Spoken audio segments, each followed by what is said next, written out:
Abatuuze ku byalo 7 mu disitulikiti y'e Kasanda gavumenti yabawadde ebyapa ku ttaka eriweza sikweya mayiro 5 nga lyali likayanirwa abaana b'omugenzi Drake Ndiwalana ne batuuka n'oggobako abantu kyokka Pulezidenti Museveni n'alagira ettaka lino okuweebwa abantu. Ebyalo bino 7 kuliko Kyengera, Kalyabulo 1 ne 2, Kazinga, Muyenga, Lubaali ne Wandagi nga bisangibwa mu ggombolola y'Ekitumbi mu disitulikiti y'e Kasanda era nga bano beekubira enduulu eri Pulezidenti Museveni nga balajana olw'abaana ba Drake Ndiwalana okubawa ebibaluwa ebibasenda ku ttaka lino. Omukulembeze w'eggwanga yasindika minisita w'ebyettaka Judith Nabakooba ne minisita omubeezi ow'ebyettaka Dr. Sam Mayanja okulaba ng'ensonga y'abantu bano egonjoolwa n'abasaba babawe n'ebyapa ebikakasa obwannannyini ku ttaka lino ku bwereere.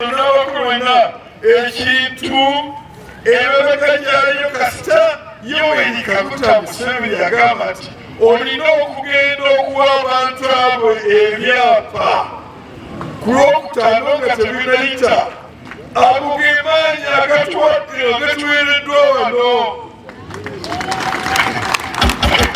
Kati olwaleero minisita Sam Mayanja asinkanye abatuuze bano n'abawa ebyapa nga pulezidenti bwe yalagira ne babula okufa essanyu. Genda okutandika okugaba ebyapa. Ekisooka Kyengera LC1 Community Land Association. Minisita Mayanja ayaniriziddwa abakulembeze ba disitulikiti eno nga bakulembeddwamu omubaka w'ekitundu kino Dr. Michael Bukenya Kyabikoola ng'asinzidde wano ne yeebaza gavumenti olw'okubalwanirira ne bafuna ebyapa n'asaba bannakasanda okulonda Museveni ne ate ku bwa pulezidenti. Kubanga tuli wano, kubanga yakkiriza okusaba kwaffe era yawulira obulumi bwaffe era kyeyatusuubiza akituukiriza si weewaawo. Kati tugenda kumusasula ki? Akalulu n'ebirala byonna bigenda kujja. Eyali akulira ba RDC Bunyolo Amran Tumusiime naye wano wasinzidde n'asaba abeeno okulonda banna NRM nti basobole okubatuusaako ebirungi. Yoweri Museveni londa Bukenya n'ebyo bijja kuggwa. Minisita Mayanja mu kwogera kwe asabye abeeno okubukala ku ttaka lino balikozese bulungi awatali abakuba ku mukono naye era n'akuutira Museveni akadingidi. Bagamba kino free hold register land.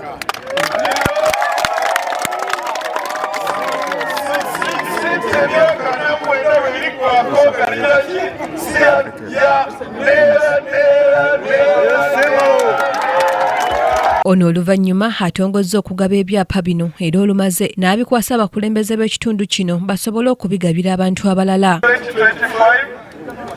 Yekopi y'abannannyini obulansi kopi ate kiriko security makiyaji. Abatuuze n'abakulembeze b'ekitundu kino betwogeddeko nabo mu ssanyu eringi beebaziza gavumenti olw'okuwulira omulanga gwabwe n'ebakolera ebyapa. Okuba nti wano kulaakulana kwatandise essanyu bbereberye. Essanyu eryokubiri kati ne betusaba okuzibako amasomero ga gavumenti kubanga lukibadde kitusoomooza.